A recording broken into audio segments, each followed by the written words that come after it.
ဟုတ်ကဲ့အားလုံးမင်္ဂလာပါဒီနေ့ကတော့ကျွန်တော်ဆက်ပြီးတော့ရှင်းပြတော့မယ်ပေါ့နော်ဘာအကြောင်းလေးလဲဆိုရင်ကျွန်တော်တို့ဒီ QGIS မှာပေါ့နော်ကျွန်တော်တို့ point shape file တွေဘယ်လိုကိုဖန်တီးမလဲပေါ့နော်ဒီ vector data တစ်ခုဖြစ်တဲ့ point data ကိုကျွန်တော်တို့ဘယ်လိုဖန်တီးမလဲပေါ့နော်အခုကျွန်တော်ပြထားတာကပြီးခဲ့တဲ့ video file တွေမှာကျွန်တော်နဲ့တူတူဆွဲသွားတယ်ပေါ့နော်ကျွန်တော်ဒီ polygon file ရှိမယ်ပေါ့နော်ကျွန်တော်ဒီအနေအား y လေး polygon file ဆွဲထားတယ်ကျွန်တော်ပြပြီးသွားပြီပေါ့နော်ခုဒီအဝါရောင်လမ်းကြောင်းလေးပေါ့ကျွန်တော် line ပေါ့နော် line ကိုလည်းကျွန်တော်ဘယ်လိုဆွဲထားလဲကျွန်တော်အရင် video file ထဲမှာကျွန်တော်နဲ့တူတူဆွဲပြီးသွားကြပြီပေါ့နော်ဒီနေ့မှာတော့ကျွန်တော်လည်းနောက်ဆုံး vector data တစ်ခုဖြစ်တဲ့ကျွန်တော် point ပေါ့နော် point layer တွေကိုကျွန်တော်တို့ဒီ QGIS မှာဘယ်လိုမျိုးကျွန်တော်တို့ကိုဖန်တီးလို့ရမလဲကိုဖန်တီးလို့ရမလဲဆိုရင်ကျွန်တော်ပြတော့မယ်ပေါ့နော်point ကလည်းကျွန်တော်တို့ရှေ့မှာပြောခဲ့တဲ့ polygon နဲ့ line တွေနဲ့တူတူပါပဲပေါ့နော်ရိုးရှင်းလေးပါပဲသူ့ကိုကျွန်တော် create လုပ်တော့မယ်ဆိုရင်ကျွန်တော်ဒီ tools bar မှာရှိတယ်ကျွန်တော်ဒီမှာ new shape file လေးရောက်ပဲတွားမှာပဲပေါ့နော်တွားပြီးကျွန်တော်တို့ file name မှာshare ပြီးတိုင်းပဲကျွန်တော်ဒီမှာကိုဖန်တီးမဲ့ကို create လုပ်မဲ့ data ကိုဘယ်မှာ save လဲဆိုတာရေးပေါ့ကျွန်တော်ကတော့u လေးပဲကျွန်တော် point လို့ပေးလိုက်မယ်ပေါ့နော်ကျွန်တော်ဒီ file ထဲမှာ save မယ်ဒီ point လို့ပေးလိုက်မယ် okay ကျွန်တော် save လိုက်မယ်ဒီ file icon တွေကတော့ပြောင်းစရာမလိုဘူးဒါပေမဲ့ geometry type မှာကျွန်တော်ပြောင်းဖို့လိုမယ်ပေါ့နော်ကျွန်တော်တို့ဒီနေ့ကကျွန်တော်တို့ point ကိုဖန်တီးမယ်ဖြစ်တဲ့ကြောင့်ကျွန်တော်တို့ point ပေါ့နော်ဒီ point လေးယူလို့ရတယ်ပေါ့နော်ကျွန်တော် point လေးယူလို့ရတယ်ရှေ့မှာကျွန်တော်တို့ polygon line string နဲ့ဖန်တီးပြီးသွားပြီပေါ့နော်ဆွဲပြီးသွားပြီဒီနေ့ကတော့ကျွန်တော်တို့ point ကိုကျွန်တော်ယူလိုက်မယ်geometry ကတော့တူတူပဲပေါ့နော်ကျွန်တော်တို့ဒီWGS84 UTM 47 and ကိုကျွန်တော်ရွေးမယ်ပြီးကျွန်တော် okay ပေးလိုက်မယ်အဲ့မှာကျွန်တော်တို့ဒီ layer panel မှာဆိုရင်ကျွန်တော် point လေးပေါ်လာပြီပေါ့နော်အဲ့လိုပေါ်လာပြီဆိုရင်ကျွန်တော် share point လို့ polygon line တွေတိုင်းပဲပေါ့နော်ကျွန်တော်တို့ဒီ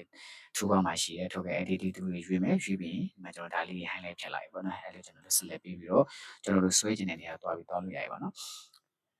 okay ဒီမှာကကျွန်တော်ကနမူနာပြတဲ့ကြောင့်မလို့ဒီဟွာလေးပေါ့နော်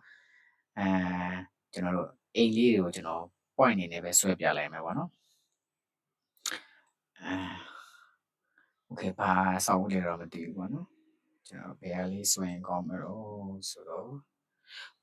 okay နမူနာပြလိုက်ပါတော့ကျွန်တော်ဒီမှာလေးပဲရှိရတယ်လား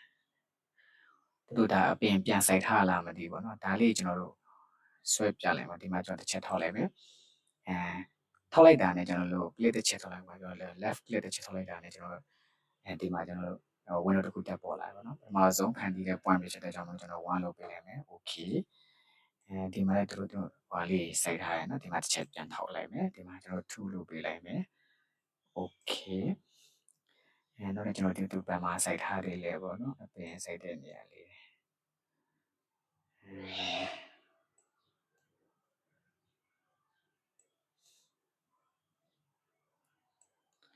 တို့ဒီမှာလည်း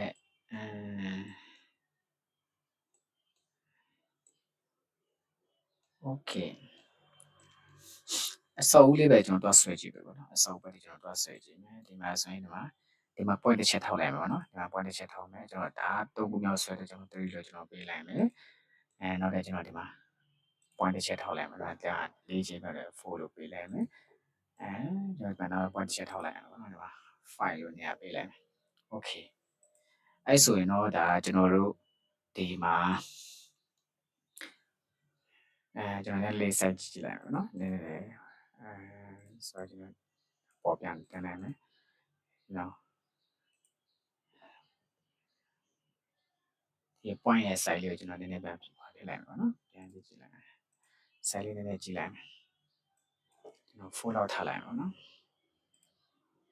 အမှန်ဒါဆိုရင်ဒီအစိမ်းအောင်လေးကျွန်တော်တို့ခုဆွဲလိုက်တဲ့9နေရာပေါ့နော်9နေရာဟိုလောက်လိုက်မယ် okay အဲ့ဆိုရင်ကျွန်တော်တို့ဒီဟာကိုကဒီ point ကိုစိတ်တိုင်းကြပြီထား point စိတ်တိုင်းကြပြီဆိုရင်ကျွန်တော်တို့